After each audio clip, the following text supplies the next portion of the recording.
now I can say I love myself because of it. This was never about them. This is about me. The wandering is not just me being lost, but it's me searching for myself. But one thing that stayed the same the whole time has been the songwriting has kind of revolved around me. And I'd like to change that. Identity. Who are you in this moment? How do our identities grow? Let's explore with some creativity and curiosity. This is Sip and Savor. In a great beginning, at the start of living, with a bang and with a breath, a world expanding, a luminescent darkness, sun and stars the farthest, always being birthed anew, a revolution starting, every face has. Welcome to Sip and Savor episode 1. We are so excited that you are joining us on this journey. You may be wondering, what is Sip and Savor? Well, this show, this long form video was birthed out of a thing that we do together called Talk and Toast. I'm John Callaway. And I'm Katie Callaway.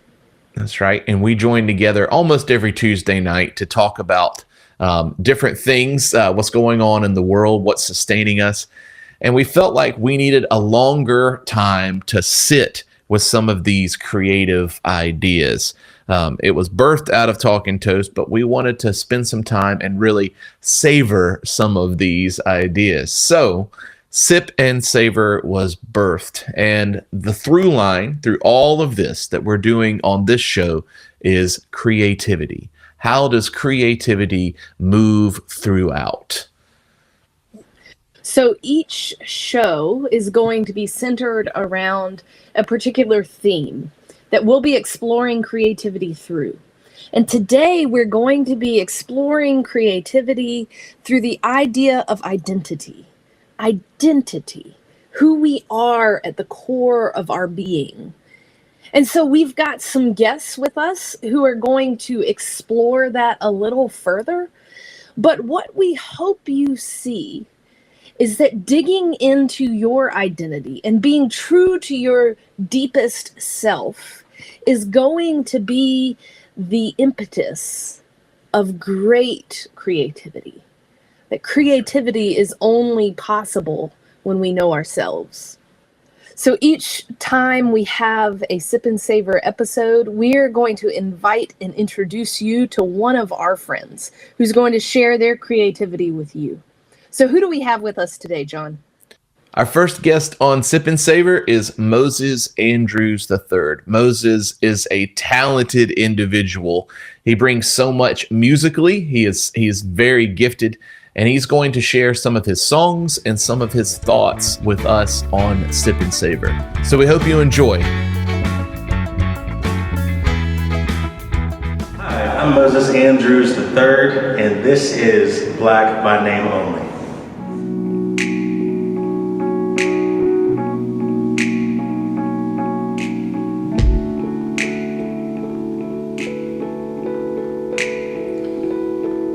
I remember now. The color of the void is the color of my people. The color of the clouds, always out of reach. From the dirt I look upward. I thought the power of the light could satisfy and erase all history. I spent my whole life showing how safe I was. I've been tearing myself from the arms of love. But time after time, line after line, trying to zip my lips so that I can be inclined to ride the coattails of privilege and try to get ahead, to show I was a good boy. The only thing black about me was my skin. I'd forsaken my family and blackety black friends. Now I'm reaching out and I'll reach within and try to get back to my black confidence. You don't have to prove yourself.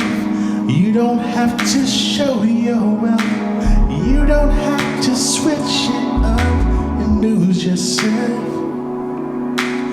You don't have to give up.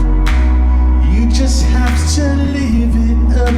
No matter what they say, keep on being black. I never thought I would see the bigger image in front of me. I could have sworn that if I died to self, I'd be accepted here. All that I'd hoped to gain, all that I'd hoped to win, hoping that I'd climb the ladder and matter more to the powers that be. All the white saviors, all wanting favors. Dance, little monkey, you don't make enough to be my neighbor. I've always known color ever since I was a baby. But was the moment it became unsafe for people like me, huh? When was the moment I'd gone from cute to scary? Miles will go through the same thing, just trust me. But it doesn't matter your ethnicity, your race, or family history. Was dropping all that it took, but finally proud of being black. I'm finally proud. But it's always been around, you just couldn't see it. It's always been in plain sight, you just won't believe it. You probably don't even shake when you hear the sirens, even though you've done nothing to feel the heat behind you. Some would say that I come from a long line of servants, long line of yes ma'am, no ma'am, just smiling on the surface. Get the scraps and get the strap, we just surviving, just to work and work and work again, just to sit and be silent. All these parents going to the school board to show their privilege, just to take the story back and rewrite history for their benefit. All these years of suffering as a result of slavery, but the songs of suffering were songs that made me. The sound of change turning into shouts of praise, raising my prayers of lament until my pain's erased. If you can't understand why we keep pushing through the dark, stop trying to change the narrative or change who we really are. Cause black is beautiful. You don't have to prove yourself. You don't have to show your wealth. Cause black is beautiful. You don't have to switch it up and lose yourself. Black is beautiful. You don't have to give. You just have to live. Cause black is beautiful. No matter what they say, keep on being black. Hey. How does it feel to be black? I've been separated from my culture too long. It's never occurred to me that I spent my entire life trying to be white. A white male in black face, like OJ. Trust me, I wish I had time to celebrate my blackness, but I only have time for work. I only have time to work and work and work. Gotta work 3 times, 4 times as hard to show that I'm working. But it's time to find my joy again. It's time to find my black joy again. It's time that I go back home. It's time to go back home.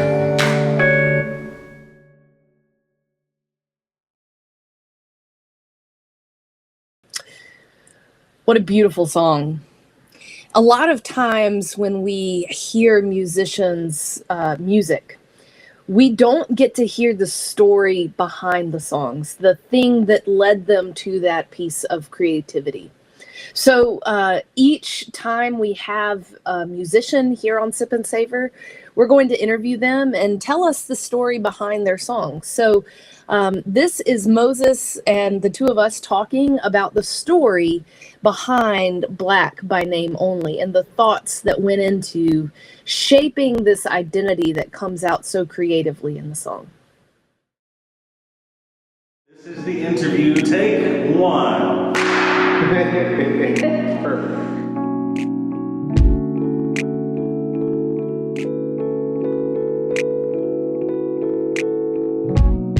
So talk a little bit about Black by Name Only and how that process worked for you.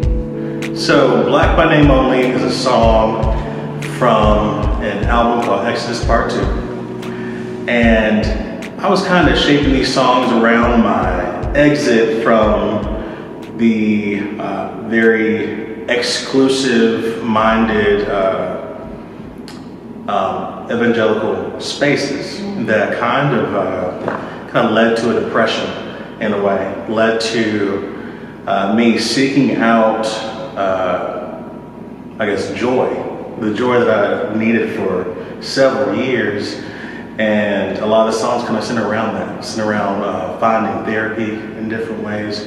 And Black by Name Only is the first song on that album. And I think about the years I'd spent and different spaces that didn't really accept me, spaces that didn't really celebrate me, they just tolerated me. And so I had to strip myself for my safety in some ways, strip myself of any identity that I had in blackness and anything to help people feel safe around me. Mm-hmm. You know, the neighborhood I grew up in was not the nicest neighborhood. I'd even been homeless sometimes. My family had gone through all kinds of struggle. And yeah, that comes with different, different things, and it comes because of different reasons, not just one or two, but and we did crawl out of that, and we made our way back to society in different ways. So, but we had our faith, and that was great. But some people just saw me and not what was inside, not my faith, not my belief or anything. So I was black by name only. In some spaces, even in spaces I've worked, I had to strip myself of blackness because it was threatening to some people. It was, when people think of black culture, they think of hip hop or rap, and they find that as something that's negative.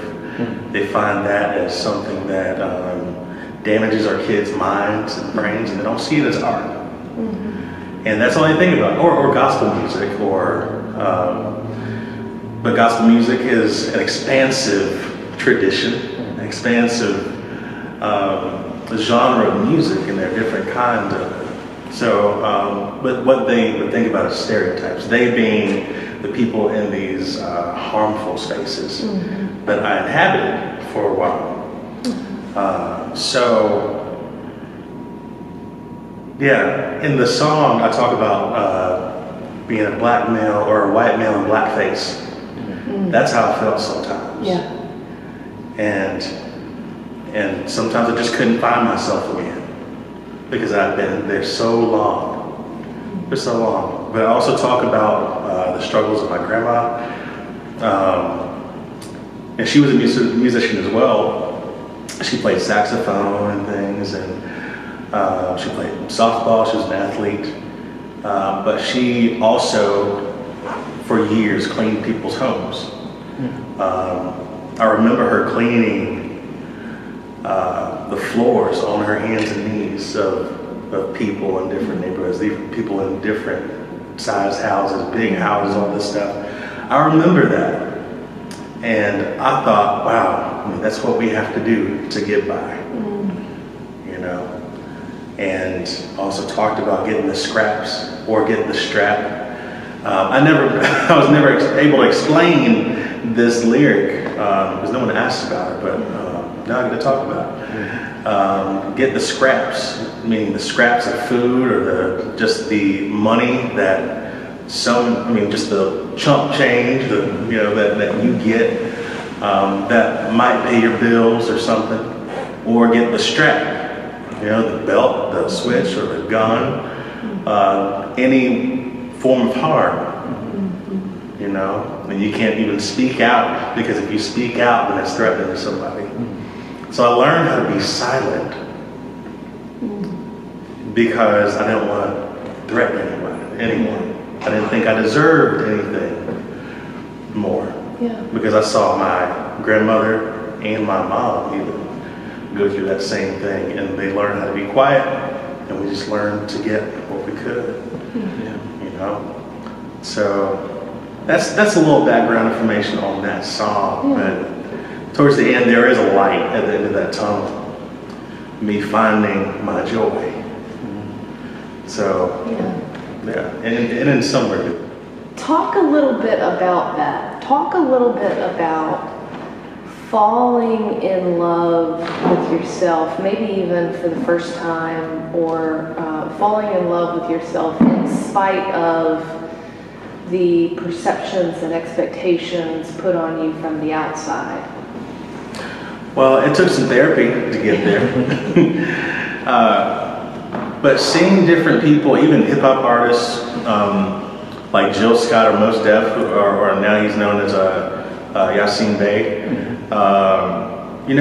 conscious hip hop, talks about loving yourself and loving others, and that was so encouraging to me. And finding that again, finding that type of music after not listening to it for a while, it kind of put me back in the space. All right, we got something here, and it's me. This thing that's here is me, and I'm here. So I might as well love, what's here. So, and black is beautiful. I actually had a friend who bought a BMW one day, and the dealer was like, "You can get this black BMW. Black is beautiful," and that's said something to me. That's something I held like for years after that. Black is beautiful. It's not this dark stain on society. It's something that's beautiful. Yeah. So, did that answer your question? Yeah, and I just think about how different that is from the message of dying to yourself that a lot of churches preach explicitly to be faithful, but implicitly to control. And so there's this loving yourself that I'm hearing that is a resistance to all of that.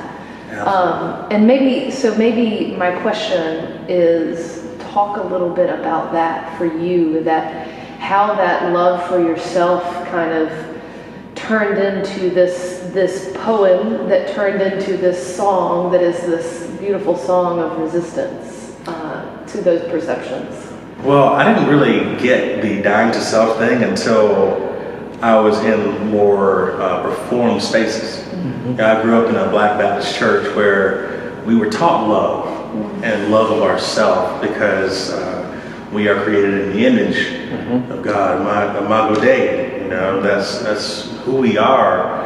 And the dying to self thing, we had to, sorry, you can cut this, but the people we are, Black people growing up in this church, it's a fully embodied faith, and putting aside our culture, putting aside our music, that's something we just don't do. Yeah. Because there's beauty in it all. I mean, if you hear the music of my childhood in the church, it's full of life, full of spirit, and it's even inspired by blues and funk and R&B. That's just who we are. And that kind of, it lights a fire in the soul in a way. And to go to a space where we have to die to self, that kind of forces us to drop everything that gives us life. Drop everything that makes us who we are and become sanitized. And standardized. Standardized. Yeah, so this was a space where it was pretty much a white American space where they didn't have to think about what they were dropping. If they can just walk in and be themselves fully. And the idea of dying to self was just an idea. But me coming in as one of the only people of color in this space, dying to self was, it was so much bigger than that. So that turned into writing this song, finding all the dark spots of my life in that time, and then putting it in this poem and finding the light. The good times, the things that still made me smile, the love I had for myself and I had to find again. And then it made this song. And now I can say I love myself because of that.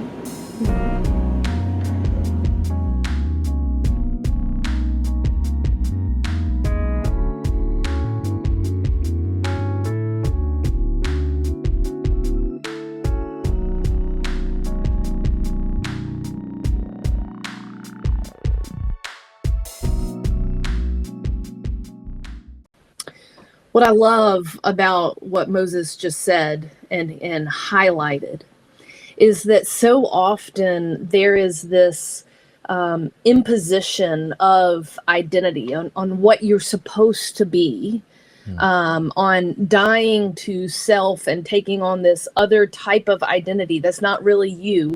That kind of thing happens all the time, especially in churches. And that mechanism, that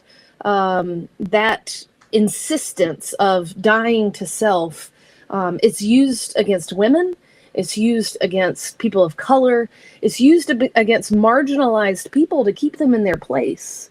And so I just really appreciate that Moses lifted that up as a particular influence in his identity reflection that prompted this song. Absolutely. Absolutely. And what a song. Our next artist in Sip and Savor is near and dear to my heart. It's none other than Katie Callaway, and she is going to share a poem called I Was Told.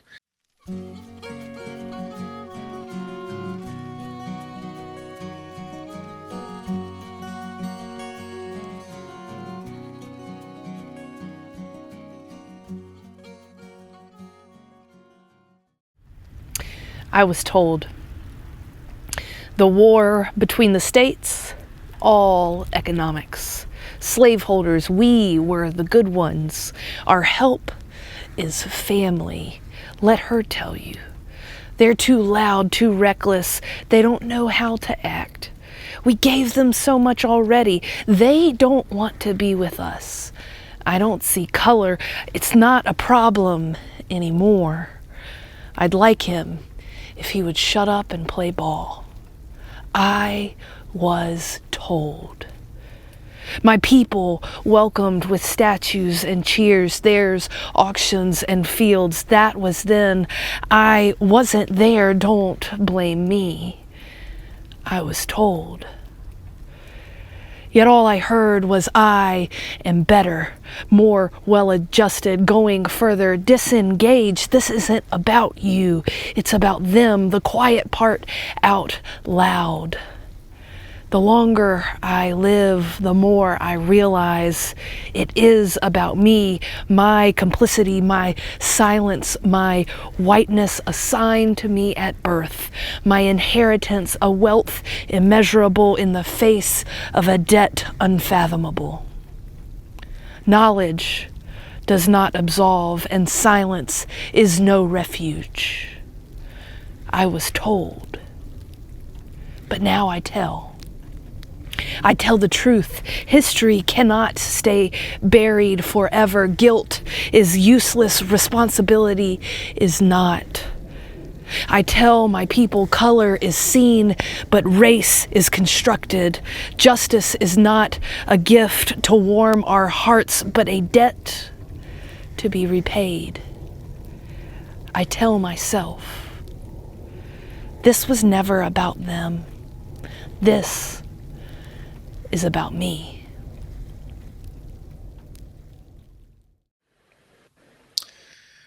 Wow. Katie, what a powerful poem. I'm so glad that you shared that with us. Can I ask you some questions about it? Sure, let's go. As we go through. I'm wondering, what drew you to writing that poem, kind of the why behind it?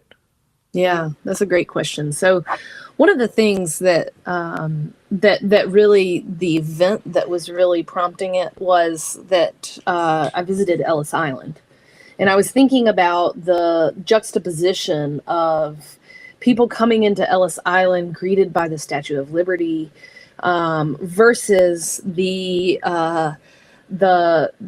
boats that would come into harbors where the people would be immediately taken off and sold at auction. And what a different experience of this space that our ancestors had. And so as I was thinking about that, I was thinking about all of the different things that I've been told about people of color.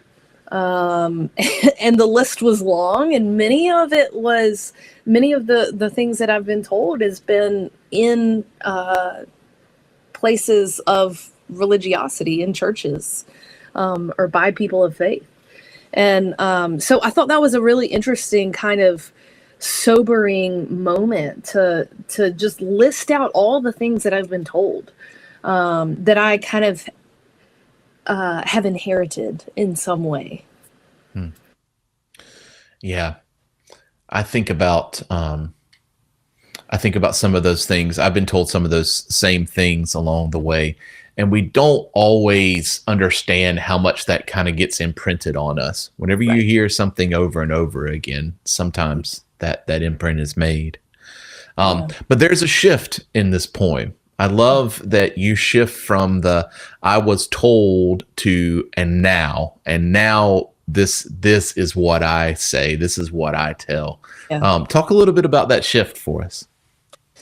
So I really wanted, I wasn't sure how I was going to make that shift, but I knew I wanted to start in passive language and end in active. And a lot of that is like, we passively receive a lot of this stuff, and yet we don't have to remain passive. And so I wanted to make that shift from being told something to, what are you going to do with it? What action am I going to take? And I wanted to be very clear too, that like, I was told these things and they're still a part of who I am. And like, I haven't gotten it all figured out yet. So I'll tell and I'll do and I'll act, but I don't have it solved by any means. Yeah. That's great. That's great.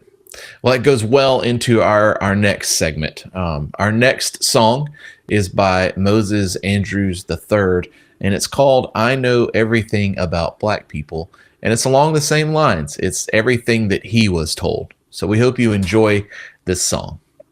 I'm Moses Andrews III, and this is I Know Everything About Black People.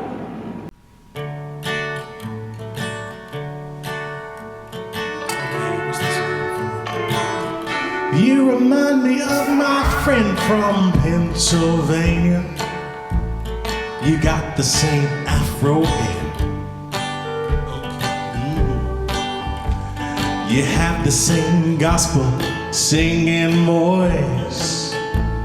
You have the same smile. You always talked about hair grease. Oh, brother, you're just alike. What are those things in your hair, though?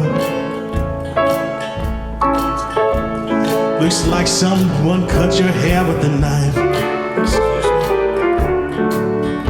Oh, those are cornrows, braids. What are those? I just don't understand. I think you need to take them out and cut your hair like a man.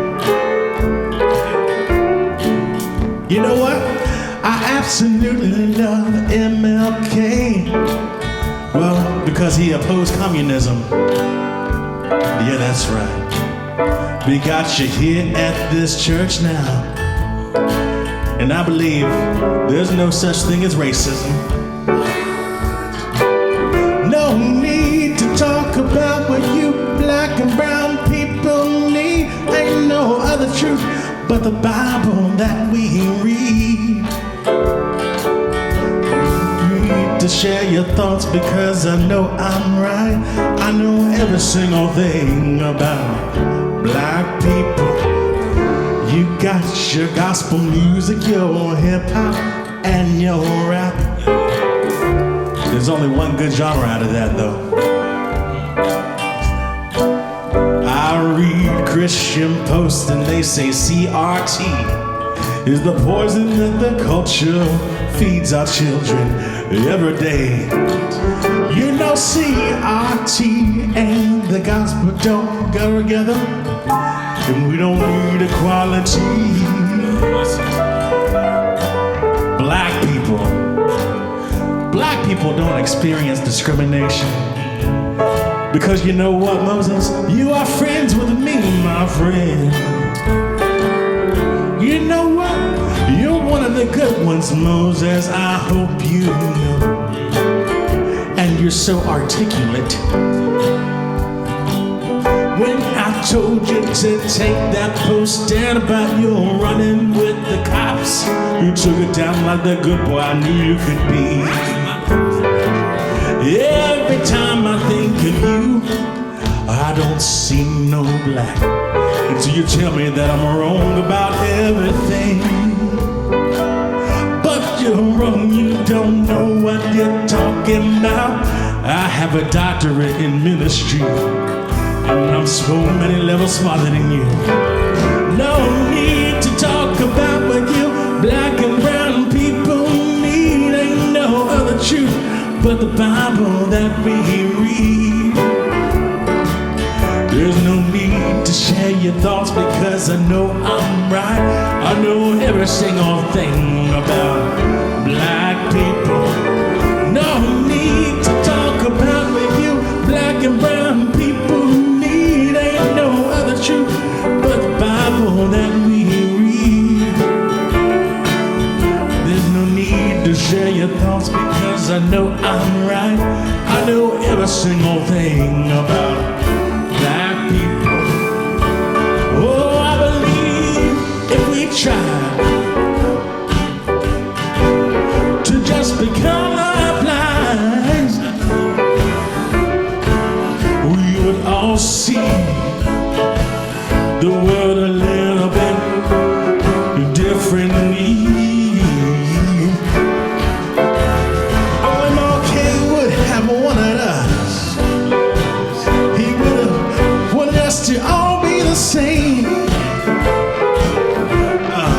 So let's just forget about race.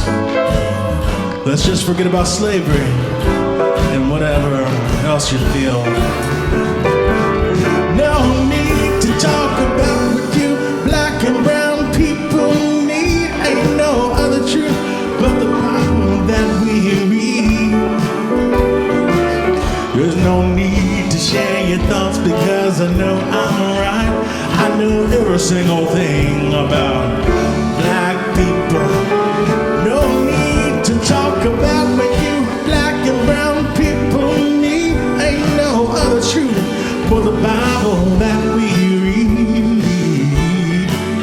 There's no need to share your thoughts because I know I'm right. I know every single thing about black people. Oh, my friend, if you could see that black don't mean that much to me. Oh, I still know every single thing about black people. About black people. Like watermelon, chicken, and macaroni and cheese.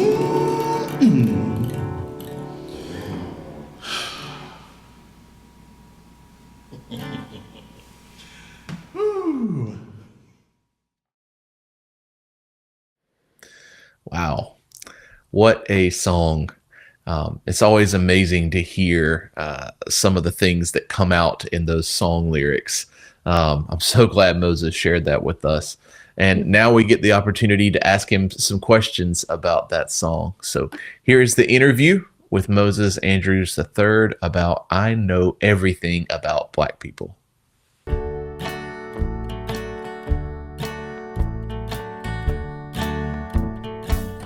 And I know everything about black people.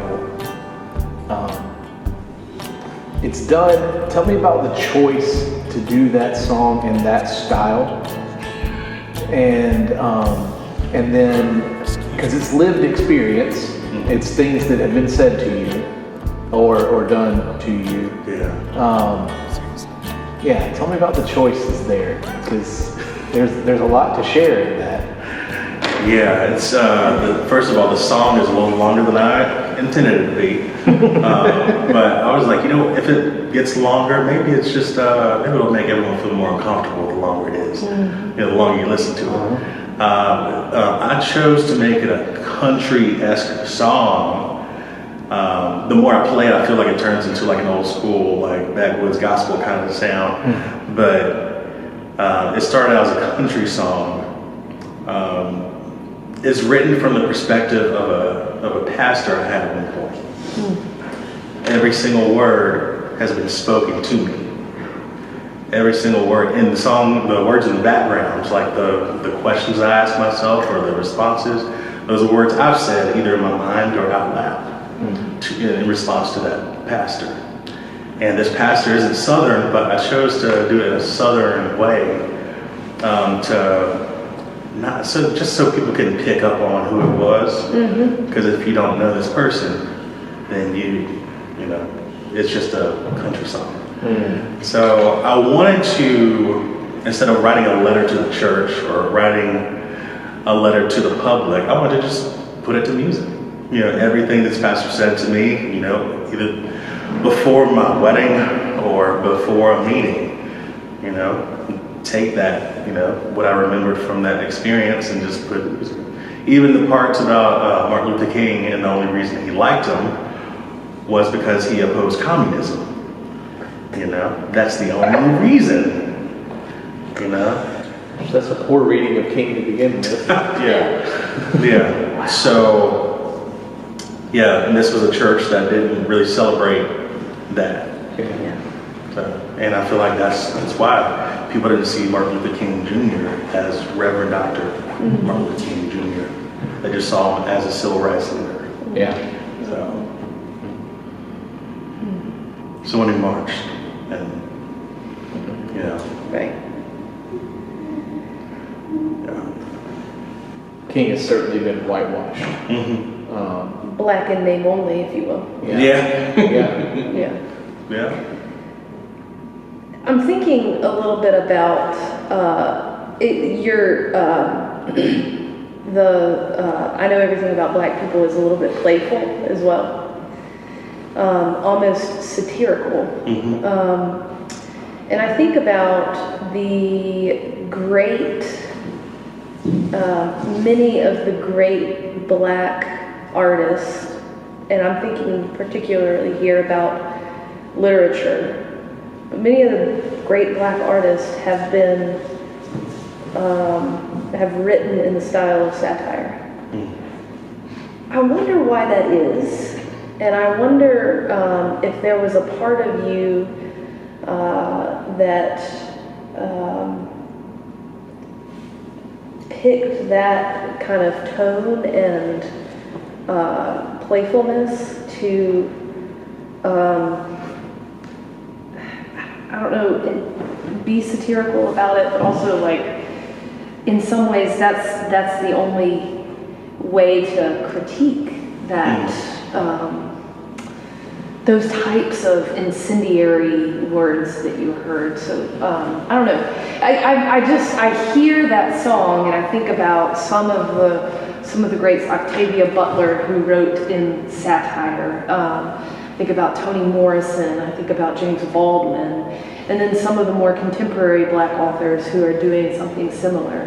Mateo Escobar is one that's coming to mind. So I'm wondering if there's any benefit in your mind to like being more playful with it, and even like towing that line of satire. Yeah, so I decided to go the more satirical route because sometimes you have to laugh to keep from crying. Laugh to keep from crying, and if you approached it in another way, like really made it plain and said, this hurt me, no smile at all, then it's threatening. You're then playing into a trope. Right. Absolutely. You know what I'm saying. I got you. So I didn't want to seem like I was, really calling anyone out, or really, making it plain and just getting mad and angry. So I decided to, make it lighter so people could enjoy it consume it in a different way. Because sometimes if it's too angry, then people are willing to just turn it off. And sometimes, well, that's kind of contrary to, our experiences on social media. Social media, if someone sees something that's like terrible, and they're like, oh, let me read more. Yeah, let me say something about this. And that gets, more clicks, because of the algorithm. People see more if it's angry or if it's bad. And if it's good, then it's like you won't see anything about it. So, black writers, I've seen those black writers too that kind of take a different approach and kind of make things light and happy and bubbly, even though it might be absolutely terrible. Phyllis Wheatley is another one. Phyllis Wheatley, absolutely. Yeah. Absolutely. Yeah. And that's kind of why I did that. Yeah. It's almost satire as a form of resistance. But I'm thinking now about what you've said about Black and Name Only, and I know everything about Black people. Both you've talked a little bit about, and I want you to talk about more about the moves you made, the creative moves you made to help this be a more accessible art form for people. So putting your Black and Name Only to your poem to music, and then this being a more playful, satirical tone. Talk a little bit about those decisions and the desire to get this art out there, these experiences out there. So I also want to draw attention to the fact that the first song was kind of hip hop and rap, and the second song was country. If you have only known me for 10 years or less, you wouldn't see that hip hop in me. You wouldn't see me rapping or doing slam poetry, being on the step team, things like that, doing anything with rhythm like that. That was part of my earlier life. And these days I've done more country and more pop and more jazz and blues and things. And country these days is not really seen as a Black thing, even though country draws its roots from, a lot of Black traditions, Black musical traditions, and it draws influence from that. So I wanted to do that, and people are surprised, like, you did country? I'm like, yeah, I play with a country band or two, and it's fun to me. I just want to inspire people to use these different mediums and not be so boxed in by what people think we do. So, yeah. Yeah. There's also a measure of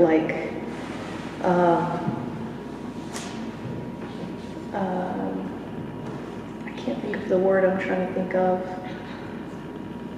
but there's this beauty in you are embodying your message of diversity and acceptance as you are in the diverse methods that you're presenting, right? So you've got your hip hop, you've got your country, you've got your satire, you've got this broad range of modes and methods of providing this art to the people to experience, and then that in itself is a lesson in the art. So you said it was Exodus 2. Mm-hmm. So what? Part 2. Exodus Part 2, right? Will there be an Exodus Part 3? Well, there was a part 1, and that was too safe, so that's why I had to go a little extreme on part 2. I don't know if there will be a part 3, but while these two records, part 1 and 2, they talk about things that have happened to me or experiences that I've had. The next record that I recorded was kind of based on things that I have done, mistakes that I have made, and things that I've done to people to harm them, or harmful ideologies that I've held. Maybe there'll be a part 3, but maybe it's going to be called something else. Yeah, it's like some wilderness wanderings there. Absolutely. Yeah, I love it. Absolutely. So that's my band's name is Moses in the Wilderness, because the wilderness inspired all of these works, all of this art that I make. So the wandering is not just me being lost, but it's me searching for myself.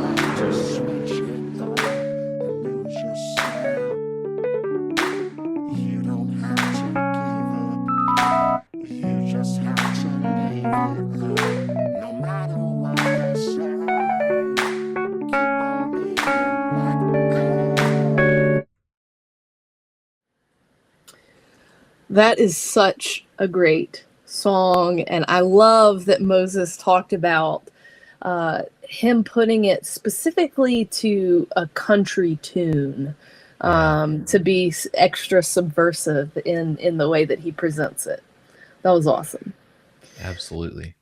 So now we're going to shift. At the end of every episode of Sip and Savor, we're going to challenge ourselves to try something new. And so this week, we're going to have John's band talking about trying something new. John, would you talk a little bit about why it is important to the life of creativity to experiment and to try some new things? Yeah. If we're not experimenting and we're not trying some new things, then it kind of just gets stagnant, right? Creativity, it gets stale. Creativity needs outlets. And for me, for many, many years, music has been an outlet. And so I'm really excited in this conversation of talking to the band and sharing some ideas, sharing something new that's really something we've never done before. So I'm excited about it, and that's what's coming up next. All right. Roll that footage. Hello, band. Hey. Hey, everybody here. Hello. Charles, I've told the rest of the band a little bit of this, but I'm going to tell you now and everybody else. Katie and I are working on this long-form YouTube video, and we're doing a few different things. Every show so far is going to have an interview. It's going to share something artistic. And then at the end, it's going to have a segment called Try Something New. And so you all are a part of this Try Something New tonight. And thank you for agreeing to let me record your reactions to this new thing. Nice. So on this show, creativity is the through line. And we're kind of pulling back the curtain on that creative process and just sharing, what it takes to get to those kind of creative moments. And so, so that's why I'm filming you all tonight. Moses and I, we met a few weeks back, and we started talking about you all. Sean, you are an amazing musician and a songwriter, and you have so much talent, as proven today by the birthday video that you sent. That was absolutely awesome.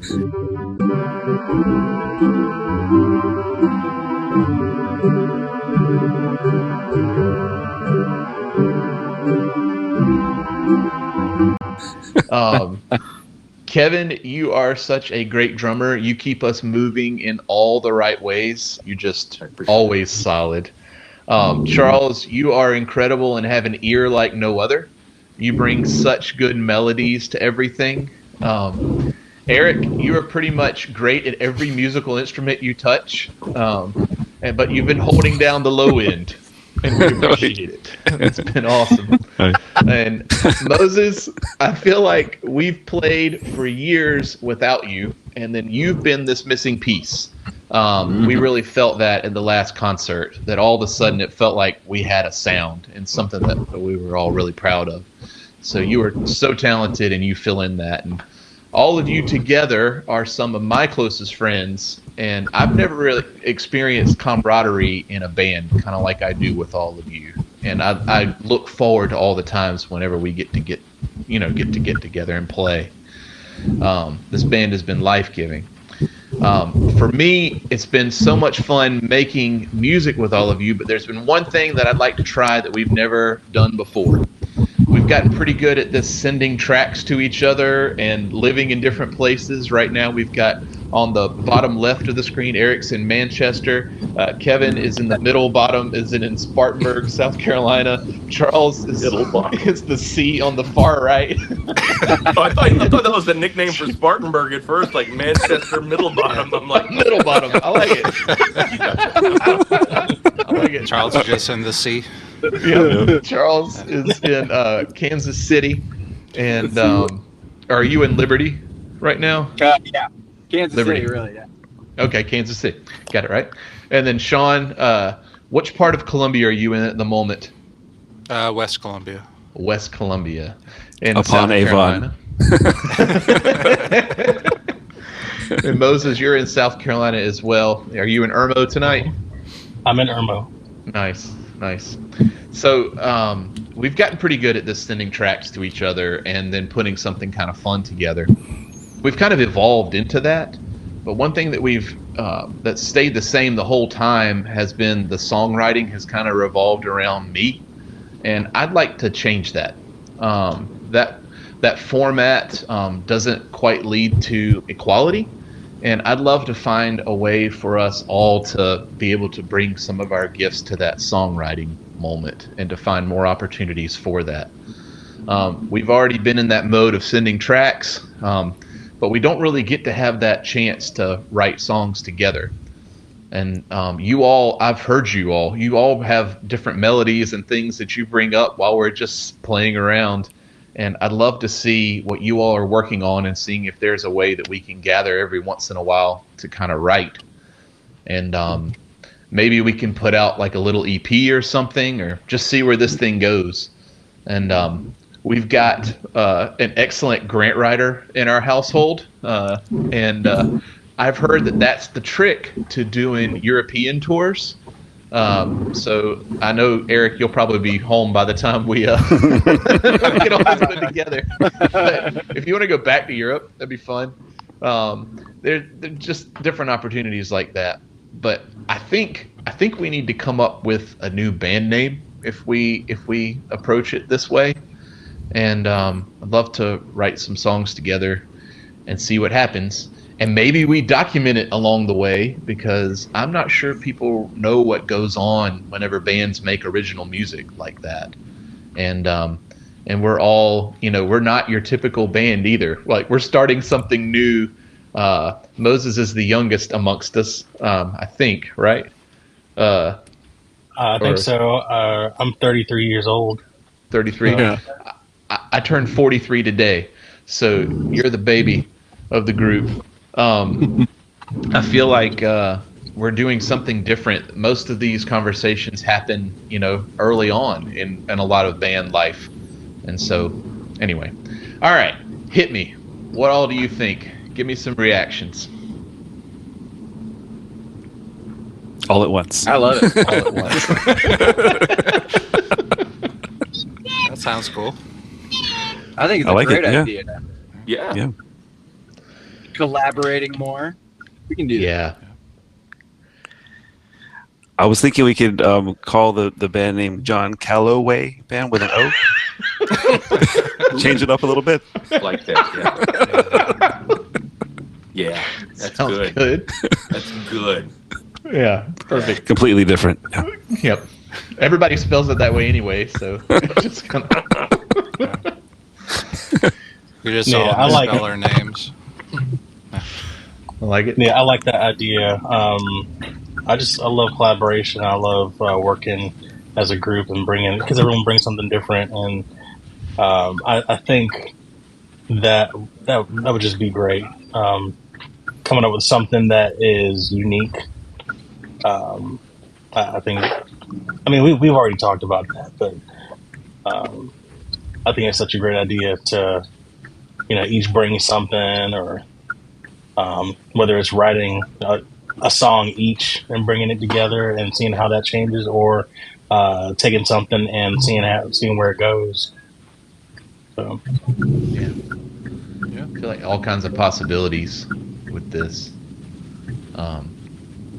It feels like every time that we've gotten together, first off, every time we get together, y'all are the people that I want to be around. I want to hang out with you all, and even in this setting, like this is fun to me, just being in a weird Brady Bunch box.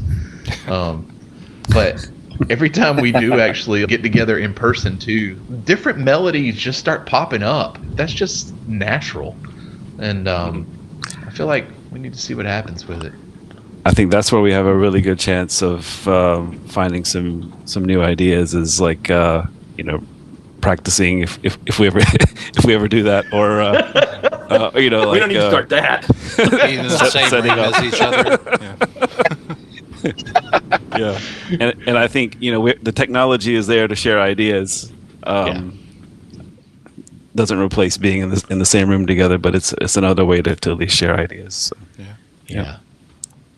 And it might be one of those things that we share some ideas and start getting some ideas in our heads and stuff, and then whenever we actually are in the same room, all of a sudden the magic happens, and we're already in a spot where we're primed for the magic, I guess. I don't know. Well, that's the idea. Sean, how you feeling over there? I feel good about it. I'm for it, not again it.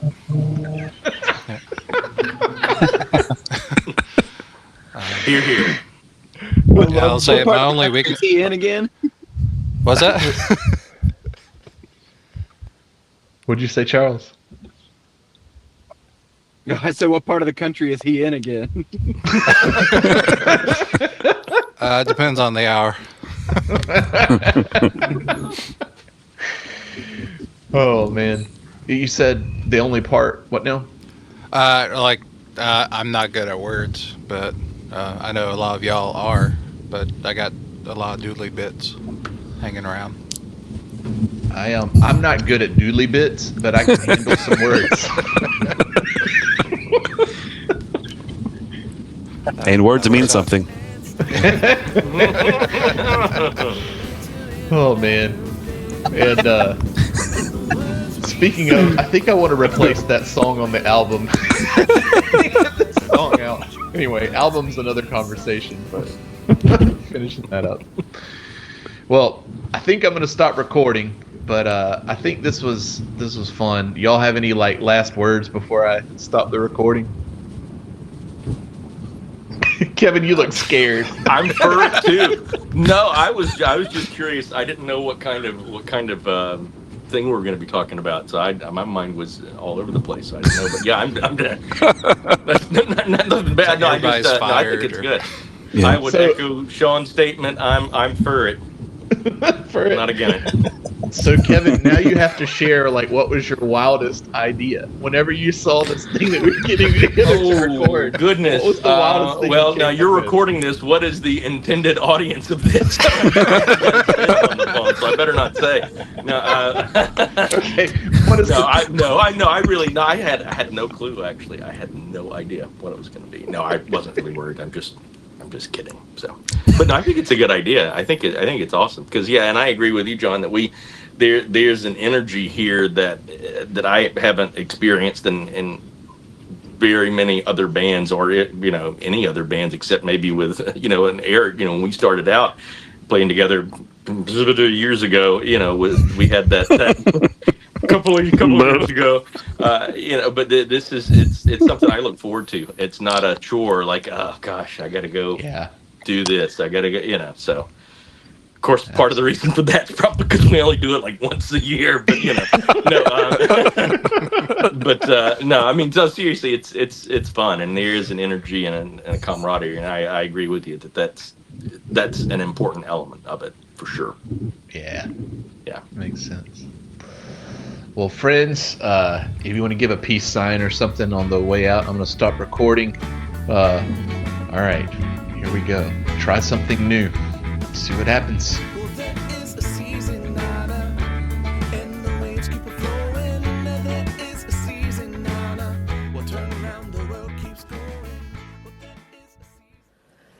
That was really cool, and I'm so grateful to your band, who is literally all over the world.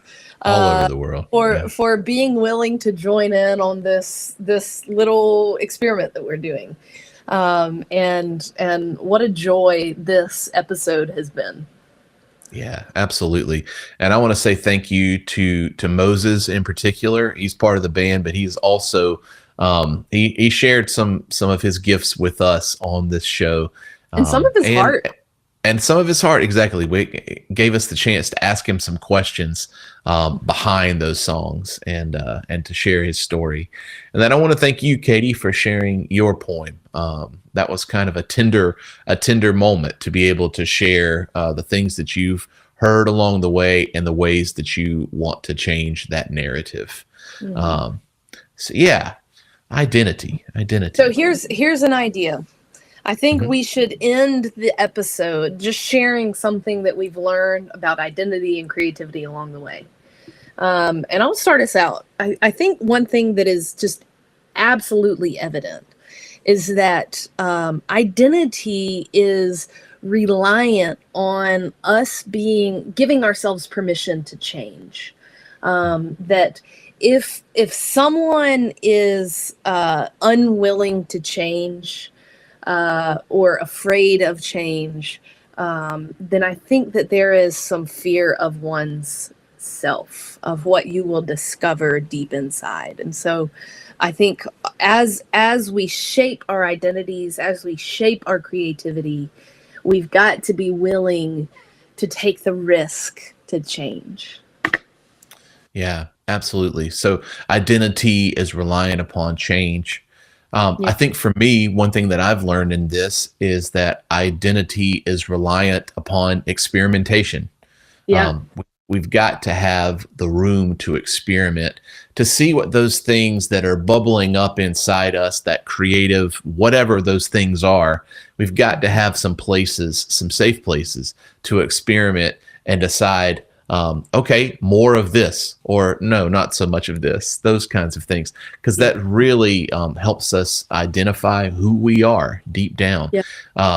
Rob Bell talks about learning more and more about yourself, that this is, there is a self in there, and that's our job, is to learn more and more about ourselves as we go.